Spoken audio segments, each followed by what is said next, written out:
तो आज हम आप सभी को बताएंगे क्वाड्रेटिक क्वेश्चन, जिसको हिंदी में बोलते हैं द्विघात समीकरण। आज मैं द्विघात समीकरण जितने भी कॉन्सेप्ट बन सकते हैं मैं आपको बता दूंगा, और इसके साथ साथ मैं आपको ये भी बताऊंगा कि why we need to understand quadratic question. हम द्विघात समीकरण पढ़ें क्यों, इससे किन प्रकार की समस्याओं को हल किया जा सकता है। हमेशा ब्रेन में एक बात हमेशा डालो कि जो भी मैथ पढ़ी जाती है कहीं ना कहीं उसका हम लोग एप्लीकेशन देखते ही देखते हैं, है ना, हमेशा देखते ही देखते हैं। तो शुरू करते हैं भैया, द्विघात समीकरण क्वाड्रेटिक क्वेश्चन होता क्या है, ये कहाँ मिलता है, कैसे, पूरी कहानी क्या है। देखो बेटा, द्विघात समीकरण क्वाड्रेटिक क्वेश्चन शुरू करते हैं। देखो जो द्विघात समीकरण होता है उसका जो हमारे पास जो जनरल हमारे पास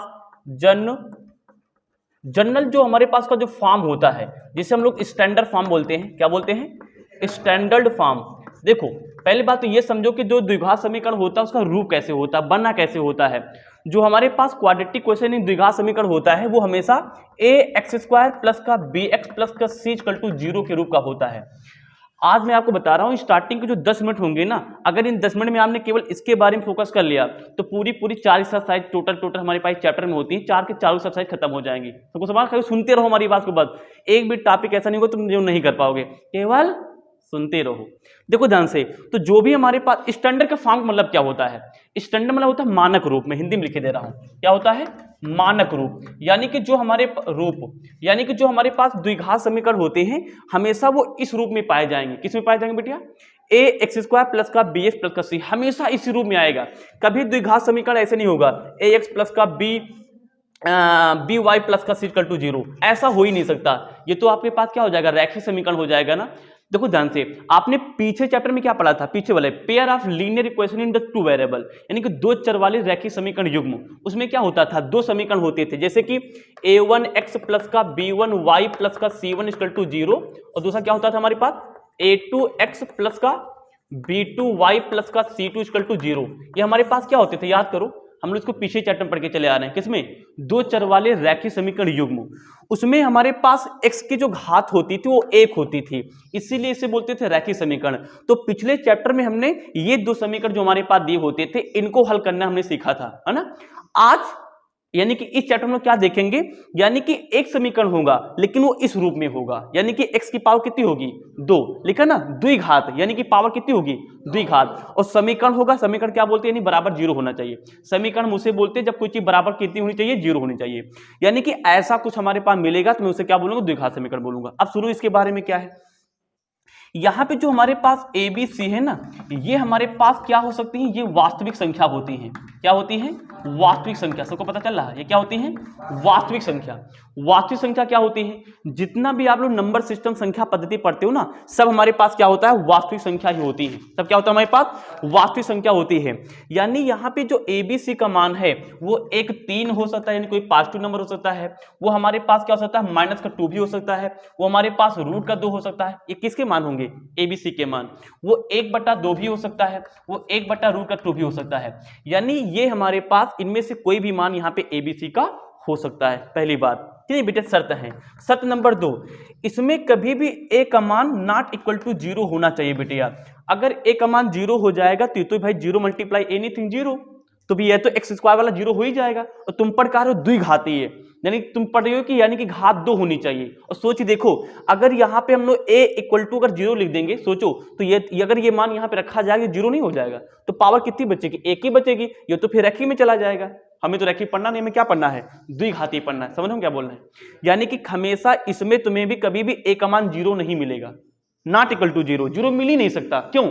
अगर 0 मिल जाएगा इसमें रख देंगे तो पूरा क्या हो जाएगा, x² वाला पद हट ही जाएगा। और x² वाला पद हमें हटाना नहीं, यही तो पहचान है कि द्विघात समीकरण है। तो ये होता है बेटिया। अब हम लोग क्या करेंगे, एक काम कर लेते हैं, इसमें एबीसी के मान कुछ रख के देखते हैं कि हमारे पास क्वेश्चन कैसे बनेंगे। चलो रख लेते हैं। जैसे मैंने कहा कि a का मान 3 है तो 3 रख लिया, x² तो सेम ही रहेगा। यहाँ पे x क्या है, x हमारे पास क्या है, चर है, जो कि क्या रहता है, निश्चित रहता है, ठीक। और हमारे पास b का मान चलो हमने 4 ले लिया, 4x हो गया, और c का मान ले लिया हमने 5 ले लिया, बराबर 0। तो ये हमारे पास क्या आ गई, क्वाड्रेटिक क्वेश्चन आ गई। अब इस चैप्टर में हमें इसे हल करना रहेगा। समझ रहा है। तो ये हमारे पास मानक समीकरण होता है। कैसे हमें पता चलता है, जब कभी भी ऐसे दिखाई पड़े तो समझ जाना ये हमारे पास क्या है, द्विघात समीकरण है। और बनी इसको हम ऐसे बोल सकते हैं एबीसी का मान रखने के बाद, और इस पूरे चैप्टर में इसको हल करने के तरीके बता गए। अब इसको हल करने के 2-3 मेथड हैं। कितने मेथड? 2-3 मेथड हैं। तो पहले आप लोग इसका समझ गए द्विघात समीकरण पढ़ते क्यों हैं। मैं आपको बता दूं, द्विघात समीकरण का यानी इसकी जो डिस्कवरी है, इसकी यानी कि जो हमने इसको खोजा है, इसको हमारे इंडियन मैथमेटिशियन ने ही खोजा है। एक इंडियन मैथमेटिक्स से श्रीधराचार्य, कौन था? श्रीधराचार्य को देखो इंडिया कितना आगे है। श्रीधराचार्य को ही क्वाड्रेटिक क्वेश्चन को जनक माना जाता है। यानी सबसे पहले श्रीधराचार्य ने ही क्वाड्रेटिक क्वेश्चन यानी द्विघात समीकरण को खोजा था और उसका सोल्यूशन बताया था कि सोल्यूशन कैसे निकालते हैं। यानी मैथ यानी कि हम लोग कितना आगे मैथ के फील्ड में समझ सकते हो। जीरो का आविष्कार इंडिया ने दिया, पूरी ट्रिग्नोमेट्री इंडिया में पैदा हुई, पूरा क्वाड्रेटिक क्वेश्चन भी किसने दिया? इंडिया ने दिया। यानी कि इंडिया बहुत आगे है मैथ फील्ड में। तो यानी कि ये समीकरण को हल करने का तरीका किसने बताया था? श्रीधराचार्य ने बताया था। अब देखते हैं कि ये हमारे पास यानी कि जो क्वाड्रेटिक क्वेश्चन होता है इनको हम हल कैसे करते हैं ना। तो उससे पहले आप लोग स्क्रीनशॉट खींच लें आप लोग स्क्रीनशॉट लिख लो, आप लोग लिख लो।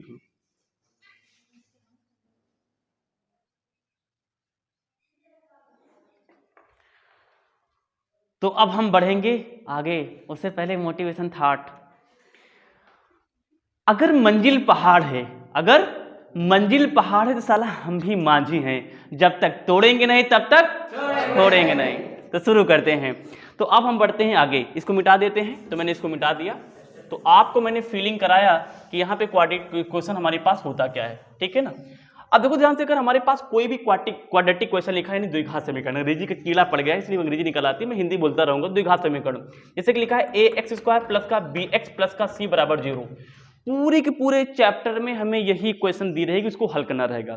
कई बार क्या रहेगा, शब्दों में सवाल लिखा रहता है, यानी जिसे बोलते हैं वर्ड प्रॉब्लम, अंग्रेजी में बोलते हैं। शब्दों में सवाल लिखा होता है, लेकिन जब उस शब्द को तुम मैथमेटिक्स में बदलोगे ना तो समीकरण इसी तरह बनेगा, इसको हल करना रहेगा। यानी हो कुछ भी, लेकिन इस चैप्टर में अंततः यही हल करना होता है। चाहे कोई शब्द प्रॉब्लम लिखी होती है, यानी शब्द कोई सवाल बना होगा और उस सवाल को हमें क्या करना, समझना होगा, उससे समीकरण बनाना होगा, लेकिन अंततः हमें हल इसी को करना रहता है, ठीक ना। तो हमारे लिए क्या होता है, ये होता है क्वाड्रेटिक क्वेश्चन। अब आपके सिलेबस में इसको हल करने के 3 मेथड बताए गए हैं। मेथड नंबर 1 बाय फैक्टराइजेशन, यानी कि फैक्टर के माध्यम से, जिसे हम लोग क्या बोलते हैं, गुणनखंड। क्या बोलते हैं, गुणनखंड। एक तरीका होता है, ये जो हमारे पास सवाल होते हैं इनको किस मेथड लगाएंगे, गुणनखंड। पहले एक्सरसाइज में हम गुणनखंड से इनको हल करना सीखेंगे, अभी देखेंगे। और दूसरा हमारे पास क्या होता है, पूर्ण वर्ग बनाकर। क्या होता है, पूर्ण वर्ग बनाकर। और बोर्ड एग्जाम में यहां से आता ही आता सवाल है, पूर्ण वर्ग बनाकर। तो अगला हमारे पास मेथड क्या होगा, अगला मेथड इनको हल करने क्या होगा, पूर्ण वर्ग बनाकर मैं इसको हल करके दिखाऊंगा। अगला मेथड, इसको हल करने के 3 मेथड होते हैं। अगला मेथड हमारे पास होता है श्रीधराचार्य सूत्र। क्या होता है, श्रीधराचार्य सूत्र। तो ये हमारे पास क्या होते हैं, 3 मेथड होते हैं, जिन 3 मेथड के माध्यम से हम किसी भी द्विघात समीकरण को सॉल्व कर सकते हैं। अब देखो ध्यान से, द्विघात समीकरण थोड़ा सा मैं और अच्छे से कहानी शुरू कर देता हूँ। एक्सरसाइज शुरू करते हैं, कौन सी एक्सरसाइज है, 4.1 शायद, है ना। तो देखो ध्यान से, मैं थोड़ा वो बता देता हूँ। देखो ध्यान से, जैसे लिखा है 2x² प्लस का 5x प्लस का 6 बराबर 0। क्या द्विघात समीकरण है, डेफिनेटली है, क्योंकि यहाँ x की पावर कितनी है, 2। x² प्लस का 5 क्या ये द्विघात समीकरण है, डेफिनेटली है। हमें x की पावर देखना है केवल, अगर पावर 2 है तो द्विघात समीकरण वो डेफिनेटली होगा ही होगा।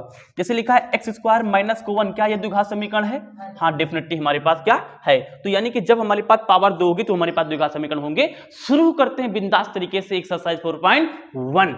अब हम शुरू करते हैं एक्सरसाइज 4.1 और मचा देते हैं गर्दा। चलो शुरू करते हैं। 4.1 का हमारे पास पहला सवाल क्या है, जांच कीजिए कि निम्नलिखित द्विघात समीकरण है या नहीं है। यानी नीचे हमारे पास 8 आसन थे, मैंने पूरे तो नहीं कराऊंगा, मैं 4 करा दूंगा आपके लिए, 4 अपने आप लोग कर लेना। तो मुझे चेक करना कि यहाँ पे जितने भी समीकरण दिए गए हैं 4 हैं, यहाँ पे 1, 2 and 3 and 4। तो ये 4 दिए गए, मुझे बताना क्या ये द्विघात समीकरण है या नहीं है। शुरू कर देते हैं यार। तो क्वेश्चन नंबर पहले 1 लेते हैं। तो एक हमारे पास क्या है, x प्लस 1 का whole square equal to 2x minus का 3, है ना। यहाँ क्या डालेंगे, सोल्यूशन डालेंगे। देखो बिटिया कैसे प्रूव करेंगे, इन दोनों सबको हल कर लेंगे। हल करने के बाद अगर x² आ रहा है तो द्विघात समीकरण होगा, अदरवाइज नहीं होगा। बहुत सही। तो हल कर लेते हैं। तो a प्लस बी का होल स्क्वायर यानी कि a² प्लस का b² प्लस का 2ab, तो 2ab कितना हो जाएगा, 2x हो जाएगा। इक्वल टू 2 एक कम 2x माइनस प्लस माइनस 3 दूनी 6 हो जाएगा। इसको सब कुछ अंदर ले लो। तो x² प्लस का 1 प्लस का हमारे पास 2x, चाहो तो हम उड़ा जाए, बराबर के इधर कोई चीज अगर चिन्ह के साथ बराबर होती कट जाती है। यहाँ प्लस का 2x, यहाँ भी कितना है प्लस का 2x है, स्वाहा हा। तो एक्स स्क्वायर प्लस को 1 इसको अंदर ले लेंगे तो प्लस का 6 इक्वल टू कितना हो जाएगा 0। तो एक्स स्क्वायर 6 एक 7 प्लस का 7 बराबर 0। बच्चों क्या है द्विघात समीकरण है? डेफिनेटली है, क्योंकि इस पावर कितना हमारे पास पावर 2 है। कुछ पहला नंबर सवाल हमारे पास लग गया। अगर एक्स ऊपर पावर 2 है तो दो घात समीकरण होगा ही होगा। क्वेश्चन नंबर 2 ले लेते हैं। क्वेश्चन नंबर 2 देख लो फटाका। तो एक्स स्क्वायर माइनस का हमारे पास 2x इक्वल टू हमारे पास कितना है माइनस का 2 3 माइनस कितना हमारे पास x है। इसको सॉल्व कर लेंगे तो कितना हो जाएगा एक्स स्क्वायर माइनस का 2x अंदर मल्टीप्लाई माइनस प्लस माइनस 3 दूनी 6 माइनस प्लस हो जाएगा 2 एकम 2x तो 2x हो जाएगा। सब कुछ अंदर ले लेंगे तो एक्स स्क्वायर माइनस का 2x इसको अंदर लेंगे तो माइनस का 2x ये प्लस का है इधर अंदर आए तो माइनस वाला प्लस हो जाएगा प्लस का से बराबर कितना हो जाएगा 0। पंचांतर करें यहाँ पे कुछ नहीं समझ सकते हो ना।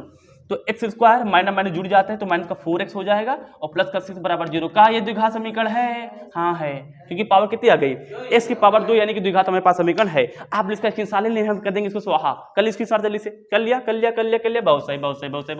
तो हम लेते हैं क्वेश्चन नंबर क्या 3। तो क्वेश्चन नंबर अब 3 ले लेते हैं। तीसरा वाला लिखा है, मैं यही सॉल्यूशन शुरू करता हूं। अब तुम जाओ। अब हम यहाँ पे क्या करेंगे क्वेश्चन नंबर 3 इधर लगा लेते हैं, कहाँ पे इसके नीचे, और क्वेश्चन नंबर 4 कहाँ लगा लेंगे उसके नीचे। शुरू करते हैं।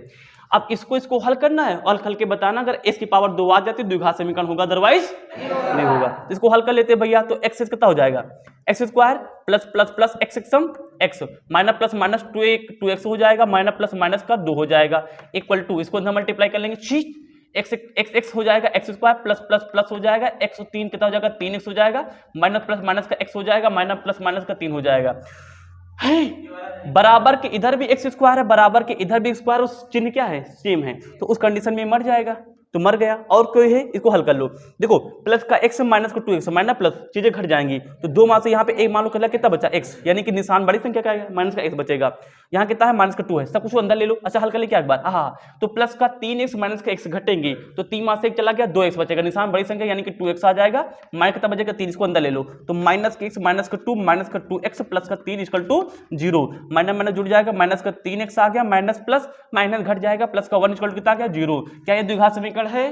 क्योंकि इस पावर हमारे पास एक आई है ना, ये एक होता है द्विघात समीकरण, नाम ही द्विघात पावर 2 होनी चाहिए, तो द्विघात समीकरण नहीं है। ये लगा लेते हैं, लगाना कुछ बचे नहीं, यहाँ हल कर लेते हैं फटाफट। देखो ध्यान से, ये हमारे पास कितना लिखा है, कितना लिखा है एक्स क्यूब माइनस का 4x स्क्वायर माइनस का x प्लस का 1, इसको a माइनस b के होल क्यूब से खोल देंगे, कितना होता है a क्यूब यानी कि x cube, a cube minus में क्या होता है प्लस वाले में सारे प्लस माइनस वाले में सारे माइनस, तो a क्यूब उसके बाद क्या हो जाएगा माइनस का b क्यूब माइनस का 3ab ब्रैकेट में x माइनस का 2। अच्छा चीज बताओ, इसको हम देख ही बता देंगे यार। देखो कैसे हल करेंगे, आपको चाहो तो हल कर लो। x क्यूब इधर है, x क्यूब इधर है, क्या हो जाए स्वाहा, तो यहाँ पे कट ही जाएगा, कितना बचेगा हमारे पास चेक कर लो। तो माइनस का 4x स्क्वायर माइनस का x प्लस का 1, 2 दूनी 4 दूनी 8 यानी कि हो जाएगा 8।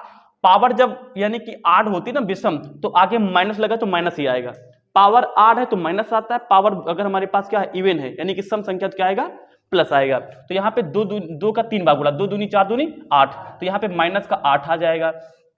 कैलकुलेशन सीखते चलो आप लोग। माइनस का 3 दूनी 6x, तो 6x आ जाएगा, ब्रैकेट में कितना हमारे पास x माइनस का कितना है 2 है, तो माइनस का 4x स्क्वायर माइनस का x प्लस का 1 इक्वल टू, तो माइनस का 8 यहाँ पे लगाएंगे minus plus minus, minus plus minus 6 कम 6 और एक्सेस हो गया हमारे पास x square minus minus plus और 6 दूनी 12, बगल में लगा था x, यहाँ लगा लेंगे x। अब कुछ नहीं सब कुछ अंदर ले आओ, तो माइनस का 4x स्क्वायर माइनस का x प्लस का 1 माइनस था प्लस का 8 हो जाएगा, सबको इधर ले आ रहे हैं, और प्लस है माइनस था प्लस हो जाएगा 6 का x स्क्वायर हो जाएगा और माइनस हमारे पास 12x हो जाएगा बराबर 0। जो घटता है उसको काट दो, आई होप आ रहा होगा। तो देखो ध्यान से, जो हल होता हल कर लो। तो माइनस का 4x स्क्वायर और उसके बाद हमारे पास आ रहा है ना इसमें, ठीक है। तो देखो ध्यान से 6 स्क्वायर यहाँ पे माइनस 4 स्क्वायर यहाँ पे, यानी कि माइनस प्लस क्या होता है घट जाती है, तो 6 में से 2 चला जाए कितना बचेगा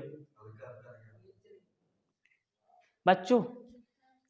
एक काम करिए आप लोग, इसका इस इधर वाला लिख लिए, उधर नीचे नहीं आया तो मैं इसको यहाँ पे स्वाहा करूंगा, आप लोग इसको लिख लीजिए, जल्दी से लिख लिया होगा आई होप। कर लेते हैं इसको, हम यहाँ पे हटा देते हैं। देखो इसके आगे देखो, यहाँ पे प्लस का 6x स्क्वायर है, यहाँ पे क्या है माइनस का 4 स्क्वायर है, तो प्लस माइनस क्या होता है चीजें घट जाती हैं, तो 6 में से 4 कितना बचा 2, तो 2 बचेगा और x स्क्वायर लगा लेंगे, निशान बड़ी संख्या का 6 है बड़ा कि 4 है प्लस, यानी कि प्लस का 2 स्क्वायर हो जाएगा। अब देखो ध्यान से, यहाँ पे माइनस का x है, यहाँ पे माइनस का 12x है, माइनस क्या होता है, जुड़ जाता है, तो माइनस का 13x हो जाएगा, ये खत्म हो गया। उसके बाद कितना बचा, 1 और 8, 1 8 कितने हो जाते हैं, प्लस का 9 बराबर 0, कुछ बचा यहाँ पे, ये खत्म, ये खत्म, ये खत्म, ये खत्म, ये खत्म, ये खत्म बराबर 0।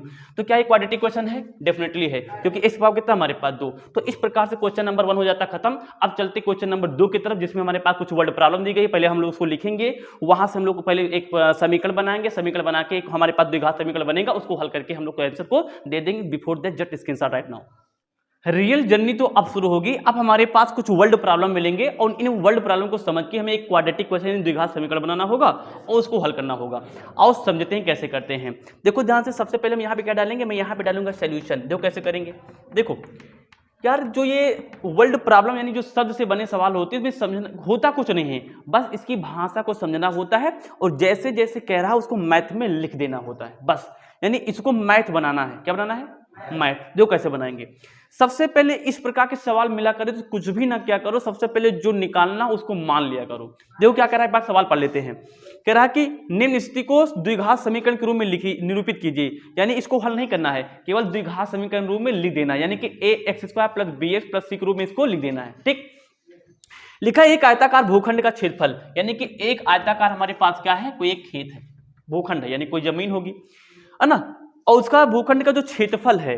अच्छा एक चीज बताओ, आयत का क्षेत्रफल कैसे निकालते हैं। आयत का क्षेत्रफल कितना होता है, लंबाई गुणे चौड़ाई होता है। मैं ऊपर लिखता हूं, लंबाई गुणे चौड़ाई होता है, और लंबाई गुणे चौड़ाई क्षेत्रफल कितना दिया गया है, तो 528 दिया। मैं इसको ऐसे लिख सकता हूं बेटा, लंबाई गुणे चौड़ाई कितना होता है, आयत का क्षेत्रफल हो जाता है, तो आयत का क्षेत्रफल दिया गया, मैं यहाँ पे 528 लिख लेता हूं। ठीक, कह रहा क्षेत्र की लंबाई मीटर में चौड़ाई के दुगने से एक अधिक है। एक काम करते हैं, मैं क्या करता हूं, पहले चौड़ाई को मान लेता हूं। हम लोग क्या करते हैं, यहाँ पे चौड़ाई को मान लेते हैं। देखो मैंने मान लिया कि हमारे पास जो चौड़ाई हमारे पास कितनी है, x है। कितनी है, x है। अब कह रहा कि जो अब छेद की जो लंबाई है, लंबाई चौड़ाई के दुगने। एक वर्ड याद कर लो, देखो जहां जहां दुगने आएगा वहां पे मल्टीप्लाई करते हैं, जहां ज्यादा आता है वहां पे प्लस करते हैं, जहां पे कम आता है वहां पे क्या करते हैं, माइनस। दुगने के लिए मल्टीप्लाई, ज्यादा के लिए प्लस, कम के लिए माइनस। तो कह रहा है कि लंबाई हमारे पास चौड़ाई के दुगने, चौड़ाई कितनी है x, तो x का दुगना कितना हो जाएगा, 2x हो जाएगा, से एक अधिक है। अधिक मतलब क्या होता है, ऐड कर देना, प्लस का 1, तो ये हमारे पास क्या आ गई, हाँ लंबाई आ गई। तो चौड़ाई हमारे पास x मिल गई, लंबाई कितने मिल गई, ये मिल गई। तो हमारे पास देखो ध्यान से, अब मैं शॉर्टकट लगा रहा हूं, आप चाहो तो लिख सकते हो, यानी कि लिख सकते हो हमारे पास क्या, ये चौड़ाई है ना, यानी कि माना, ऐसे लिख सकते हो। कैसे लगाओगे, माना पूरा लिखोगे ना, आयताकार भूखंड की चौड़ाई बराबर माना चौड़ाई, हम सीधे लिख रहे हैं, माना चौड़ाई बराबर कितनी हमारे पास है, x मीटर में लेंगे क्योंकि मीटर में दिया गया है। तब प्रश्नानुसार हमारे पास, तब प्रासनानुसार, तो प्रश्नानुसार हमारे पास चौड़ाई की लंबाई कितनी हो जाएगी, बताओ कितनी हो जाएगी, 2x + 1, और किस में, मीटर में। सबको समझ रहा है।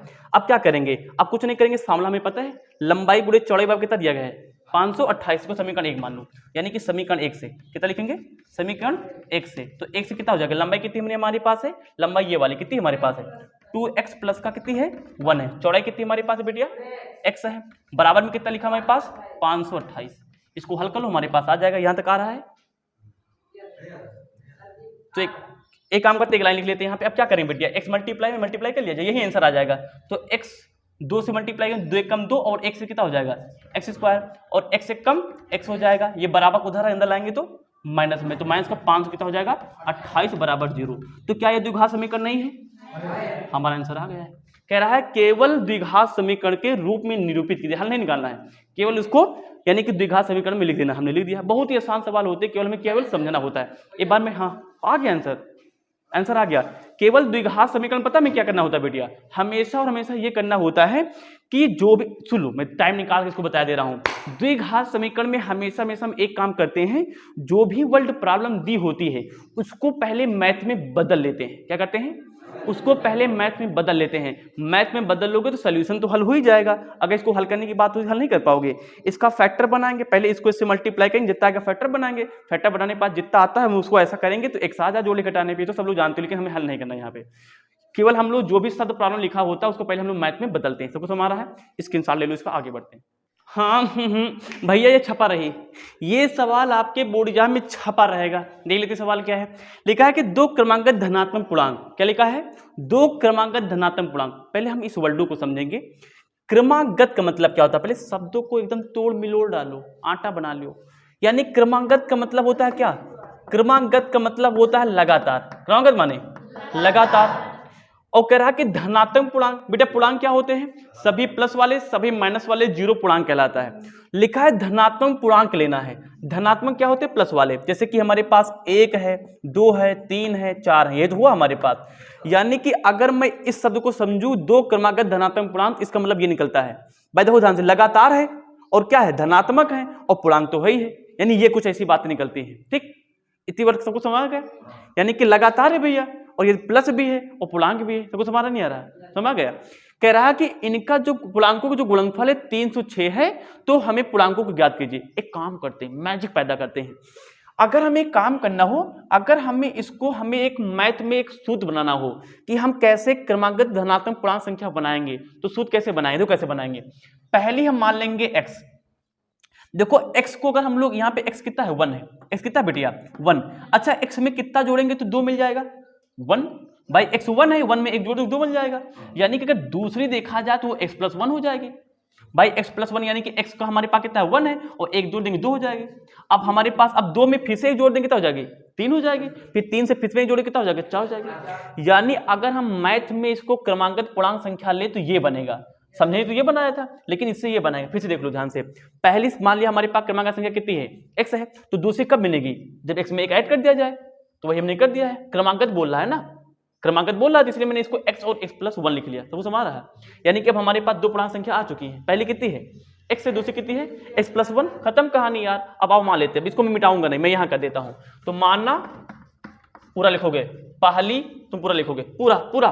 चलो लिख देते हैं, पहली क्रमागत पूर्णांक संख्या बराबर x, और दूसरी कितनी जाएगी भैया, तो दूसरी क्रमागत पूर्णांक संख्या कितनी हो जाएगी, x + 1। ठीक बेटिया, इतना कर लिया। आगे जो प्रश्न कह रहा है वैसा कर डालो। तो दो क्रमागत पूर्णांक संख्या आ गई है। कह रहा कि उसका जो गुणनफल है कितना है, 306 है। गुणनफल का मतलब होता है मल्टीप्लाई। तो दोनों संख्या मैंने निकाल लिया है, इनका मल्टीप्लाई कितना है, 306 है। तो यहाँ पे क्या लिखेंगे, प्रश्नानुसार। क्या लिखेंगे, प्रश्नानुसार। प्रश्नानुसार कितना हो जाएगा, दोनों संख्याओं गुणनफल कितना है, 306 है। तो हो जाएगा हमारे पास पहली संख्या कितनी है, x है, और मल्टीप्लाई दूसरी कितनी है, x + 1 है। इसका मल्टीप्लाई कितना हो जाएगा, कितना हो जाएगा, 306। ये हो गया हमारे पास। अब ये समीकरण बन के आ गई। अब इसको हल करो, है हमारा आंसर आ जाएगा। समझना होता, बड़े आसान सवाल होते हैं। तो x कितना हो जाएगा, x² x + 1 x हो जाएगा। इसको अंदर ले लेंगे, माइनस का 306 बराबर 0। ये हमारे पास आ गए द्विघात समीकरण। खत्म कहानी। गुस्सा आ रहा, कसम कहानी खत्म। ये होता है, बहुत आसान सवाल होते हैं, इसके सालों आगे बढ़ते हैं। ले लिया, बहुत अच्छे। मैं एक अखबार हूं, मेरी औकात ही क्या है। मैं एक अखबार हूं, मेरी औकात ही क्या है, पर अब मैं अकेला ही जमाने को आग लगाने के लिए काफी हूं। शुरू करते हैं। अब देखो ध्यान से, क्वेश्चन नंबर 2 का थर्ड पार्ट लेते हैं। ये यार इसमें से एक टाइप आता है, इस टाइप के एक सवाल आता है, यानी कि जहां पे एज वाली प्रॉब्लम होती है वहां एक सवाल आता ही आता है। देखो कैसे करेंगे, कुछ नहीं करना है, पहले पढ़ लेते सवाल। कह रहा कि मोहन की माँ उससे 26 वर्ष बड़ी है। यानी कि एक मोहन नाम का लड़का है, उसकी एक माँ है, जो कि उसकी जो माँ है उससे 26 वर्ष बड़ी है। सही है। उसकी वायु अर्सों में का गुणनफल अब से 3 वर्ष पश्चात 360 हो जाएगा। तो हमें मोहन की वर्तमान आयु ज्ञात करनी। कुछ नहीं करना, पहले जो हमने क्या बताया, लास्ट की लाइन को पढ़ के उसको x मान लिया करो। हमेशा क्या करना है, लास्ट की लाइन को पढ़ा करो, जो पूछा जा रहा है उस लाइन को x माना करो पहले। तो क्या बोल रहा है कि मोहन की वर्तमान आयु ज्ञात करो। सबसे पहले हम यही मान लेंगे, माना। क्या करेंगे बताओ सब निशा, माना मोहन की वर्तमान आयु बराबर, जो कह रहा है पहले उसको आयु बराबर कितना हो जाएगा, x वर्ष। अतः मान लिया। अब आ जाओ आगे, जो कह रहा है उसे प्रश्नानुसार आ जाओ। तो कह रहा है तब प्रश्नानुसार यानी कि प्रश्न के हिसाब से चलना है। क्या कह रहा है, अब अगर मोहन की वर्तमान x है तो क्या कह रहा है कि एक काम करते हैं, यहाँ गलती हो गई, यहाँ पे मोहन है तो मैं इसको मोहन कर देता हूँ। तो ये मोहन है तो ये भी क्या होगा, मोहन होगा। मैंने बोल के लिखा था भैया, तो ये मेरा क्या हो गया, मोहन हो गया। अब जहां कहीं भी सोहन लिखा, मोहन लिखा हो वो सही कर लेना। हाँ शुरू। तो अगर मोहन की वर्तमान x है तो ऊपर वाली लाइन पढ़ो, तो मोहन की माँ उससे 26 वर्ष बड़ी है। एक चीज बताओ, जैसे आज मैं 5 साल हूं, तो अगर मेरे भैया जी यानी कि मुझसे 10 साल बड़े हैं, यानी कि मेरे भैया मुझसे कितने साल बड़े हैं, 10। तो 10 और 5 यानी जोड़ेंगे तभी तो उनकी आयु यानी कि टोटल आयु निकलेगी। भाई मम्मी मुझसे पहले पैदा हुई होंगी तो मेरी आयु कम होगी, उनकी आयु ज्यादा होगी, और ज्यादा लिए क्या करते हैं प्लस, यानी कि 26 जो यहाँ पे वर्ष इसको ऐड करना पड़ेगा तब माँ की आयु निकलेगी। जैसे मैं मान लो 5 साल हूँ, 5 साल को मम्मी 25 साल हैं, तो यानी मतलब क्या निकलता है, मेरे 5 में जोड़े गए होंगे और मम्मी के 20, तभी 25 आए होंगे।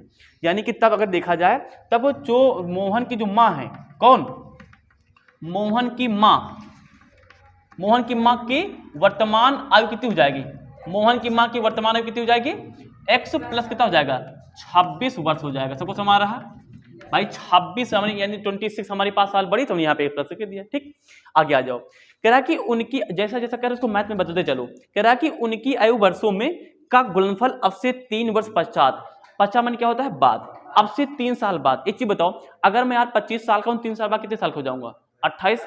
कैसे पता चला, जोड़ा होगा, यानी पश्चात के लिए हम लोग ऐड करते हैं, am I right? पश्चात लिए क्या करते हैं, ऐड करते हैं। तो लिखो 3 वर्ष पश्चात, 3 वर्ष पश्चात क्या होगा, वर्तमान में x है तो 3 वर्ष पश्चात यानी 3 साल बाद, 3 साल बाद जैसे मान लो मैं 10 साल का हूं तो 3 साल बाद कितना 13 हो जाएगा।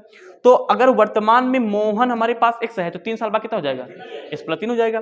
तो 3 वर्ष पश्चात मोहन कितना हो जाएगा, मोहन हमारे पास हो जाएगा, पूरा लिखोगे मोहन की आयु कितनी हो जाएगी, x प्लस का 3 हो जाएगा।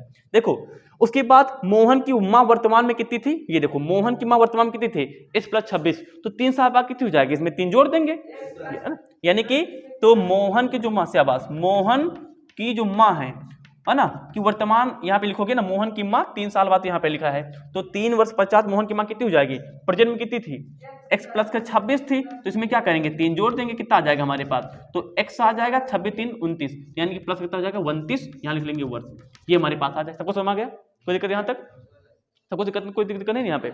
अब क्या करा, आगे पढ़ के आगे हल कर लो। तो लिखा है उनकी आयु वर्षों में का गुणनफल अब से 3 वर्ष पश्चात 360 हो जाएगा। फिर से वही कहानी, गुणनफल, गुणनफल मल्टीप्लाई, यानी कि 3 वर्ष बाद जितनी भी उनकी आयु बचेगी उनका मल्टीप्लाई कितना है 360 है, तो मल्टीप्लाई कर डालो, तब हमारे पास क्या हो जाएगा, तब फिर से यहाँ लिख लो, अगर लिखना चाहो तो प्रश्न अनुसार लिख लिया करो। प्रश्न क्या कर रहा है, तो प्रश्न क्या कर रहा है कि उनकी 3 वर्ष पश्चात जो एज आएगी, उम्र आएगी, उनका गुणनफल कितना है 360 है। तो 3 वर्ष बाद मोहन कितना आया था, x प्लस 3 आया था, तो x प्लस 3 मोहन आया था, और मोहन की माँ कितनी आई थी बताओ, x प्लस का 29, इनका गुणनफल कितना हो जाएगा हमारे पास, गुणनफल कितना दिया हमारे पास 360, ये हमारे पास आ जाएगा। अब कुछ नहीं भाई, इसको हल कर लो, हमारे पास हल करना चाहो हल कर लो।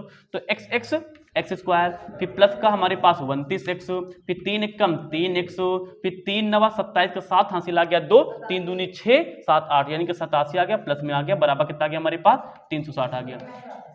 दिख नहीं रहा है, एक काम करते हैं, यहाँ नहीं दिख रहा होगा, मैं कहाँ लिख लेता हूँ, इस बात को मैं यहाँ लिखता हूँ, आप लोग देखो जो कितना हमारे पास है, मल्टीप्लाई करने में इतना आएगा, यहाँ तो दिख ही रहा होगा, तो x स्क्वायर प्लस, यहाँ दिख रहा है ना 29x प्लस का 3x प्लस का 87 इक्वल टू कितना है हमारे पास 360, मल्टीप्लाई करने में इतना आया था, नहीं दिख रहा था, मैं इसको यहाँ पे लिख लिया। ठीक, इसको हल कर लेंगे। देखो तो x स्क्वायर 29 3 तो 32, यानी कि प्लस का हमारे पास 32 आ जाएगा, और 27 देखो ध्यान से 360 को अंदर ले आओ, तो एक काम करेंगे, तो प्लस का हमारे पास 87 था, इसको अंदर ले आएंगे तो माइनस का कितना आ जाएगा 360 बराबर 0, 360 बराबर कितना आ जाएगा 0। तो 360 से हम लोग क्या करेंगे 87 को माइनस कर लेंगे, 10 हो गया, 7 में गया कितना बचा 3 बचा, यहाँ हो गया हमारे पास कितना 5 माटे 15 हो जाएगा, 15 5 बचेगी 3 चलेगा 7 बचा, यहाँ पे बचा 200 यानी कि 73। तो यानी कि x स्क्वायर प्लस का 32x और माइनस प्लस माइनस चीजें घट जाएंगी, बड़ी निशान संख्या आई है, यानी कि माइनस कितना आ जाएगा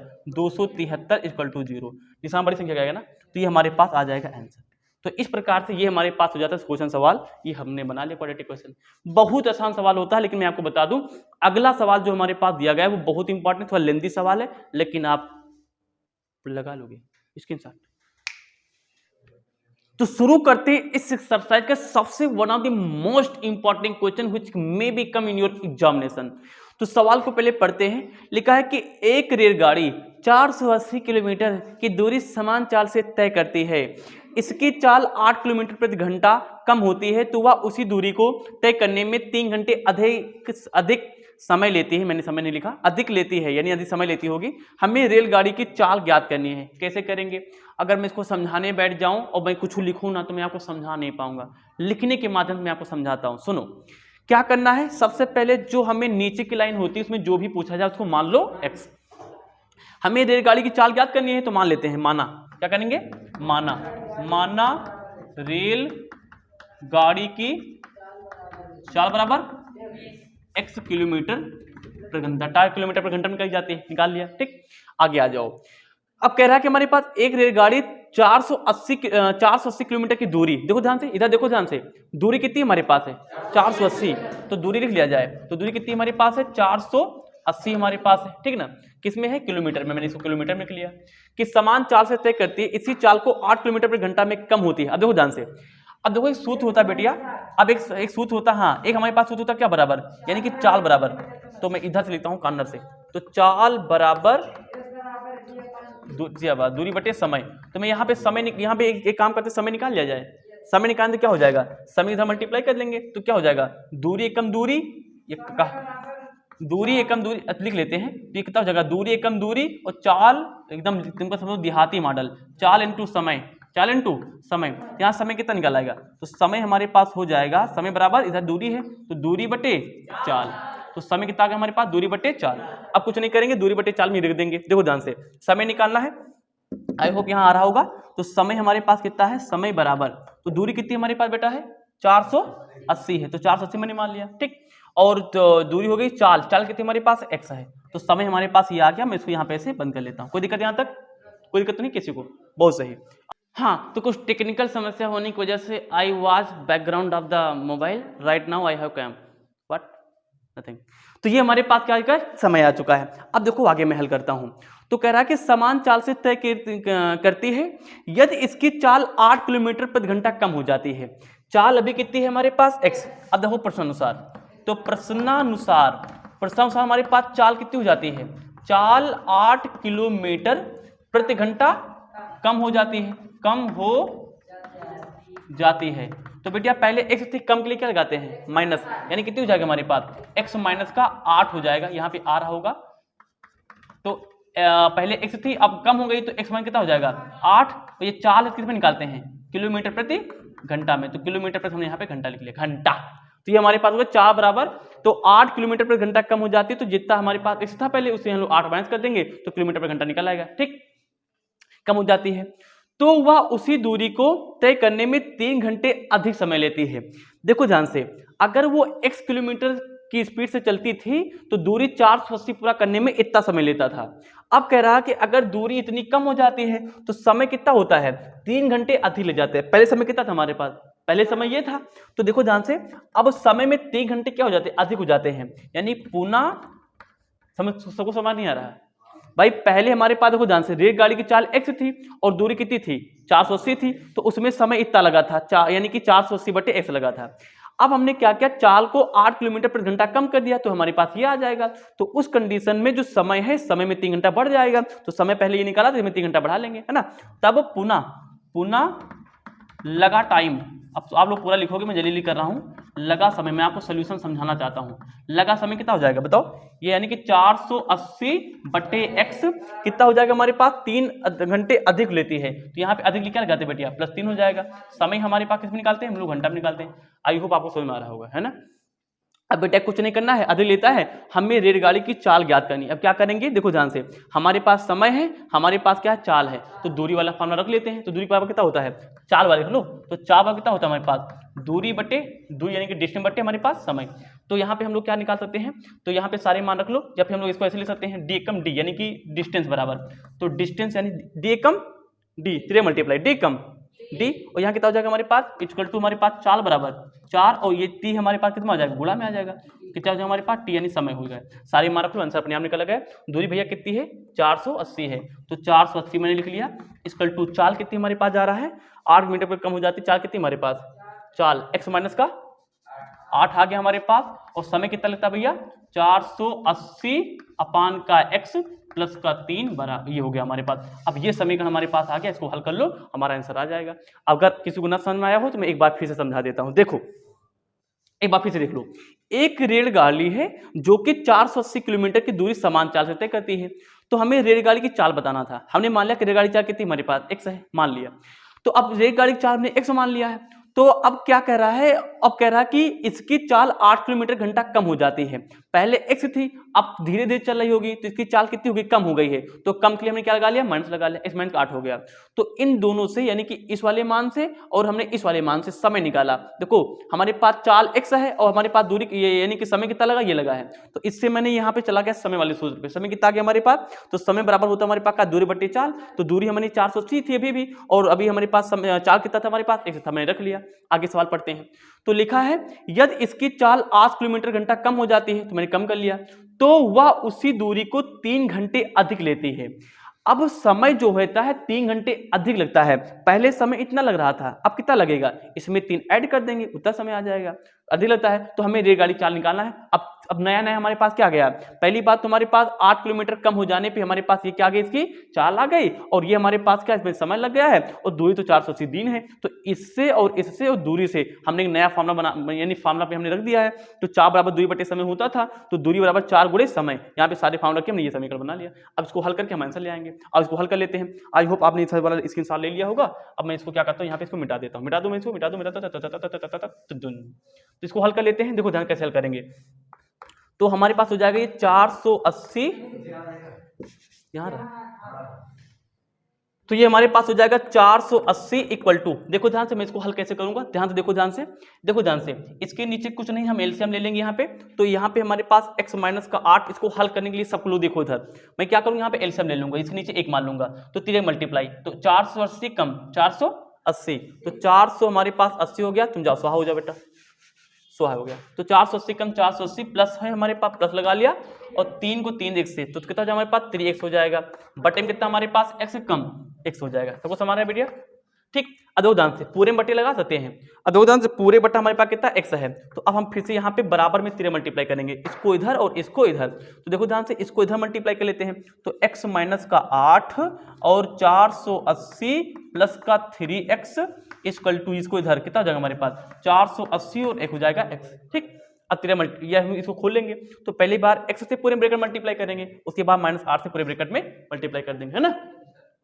तो x से, तो 480 कम 480 हो गया, और x है तो हमने x लगा लिया, फिर प्लस प्लस प्लस हो गया, 3 कम 3 हो गया, और x से हमारे पास हो गया x स्क्वायर, फिर इसको इससे, तो माइनस प्लस माइनस हो गया, 8 को इससे करेंगे तो 8 0 हम 0, 8 28 64 हो गया 4, यहाँ से लग गया 6, और 8 चौक 32, 32 6 38, यहाँ कितना आ गया हमारे पास 38 आ गया, ठीक। ये हो गया हमारे पास। तो मैंने क्या किया, कहाँ कर रहा था मैं, इसको इससे मल्टीप्लाई कर चुका हूँ, माइनस प्लस माइनस में आ गया था, फिर माइनस यहाँ पे प्लस, यहाँ पे माइनस, माइनस प्लस माइनस हो गया, 8 से मल्टीप्लाई तब आ गया, फिर माइनस प्लस माइनस हो गया, फिर 8 त्रिक बिटिया 24, और यहाँ पे कितना लिखा था x लिखा था, मैं यहाँ पे x लगा लूंगा, इक्वल टू कितना हमारे पास 480, और यहाँ हो जाएगा हमारे पास x।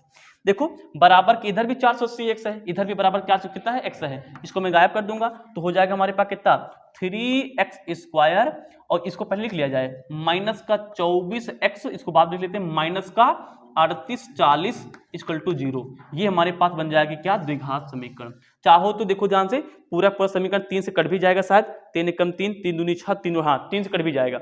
अगर मैं क्या करूँ, इस पूरे समीकरण को 3 से काट दूं तो कितना बन जाएगा बेटा, देखो ध्यान से, 3 सब कट सकता है ना 3 से, तो कितना हो जाएगा भैया, तो 3 कम 3, तो x स्क्वायर हो जाएगा, फिर माइनस 3 उठे 24 हो जाएगा, माइनस 3 कम 3, 3 दूनी 6, 2/24 हो गया, 3 उठे 24, उसके बाद 0 इक्वल टू 0, तो ये हमारे पास 1280 आंसर आ जाएगा यहाँ पे, तो 1280 आंसर आ गया। मैं आपको केवल समझाना चाहता हूँ कि सवाल कैसे करना है, ये बताना चाहता हूँ, बोर्ड एग्जाम बिल्कुल नजदीक, केवल ये समझो कि सोल्यूशन कैसे लाते हैं। तो ये हमारे पास x स्क्वायर माइनस का 8 है, माइनस का 1280 हमारे पास क्या आ जाएगा, आंसर आ जाएगा। इस प्रकार से मैंने ये सवाल कर दिया, और इस प्रकार से मेरे पास ये 4.1 एक्सरसाइज खत्म हो जाती है। अब हम पढ़ेंगे क्या एक्सरसाइज 4.2, उससे पहले स्क्रीनशॉट, टाटा बाय बाय।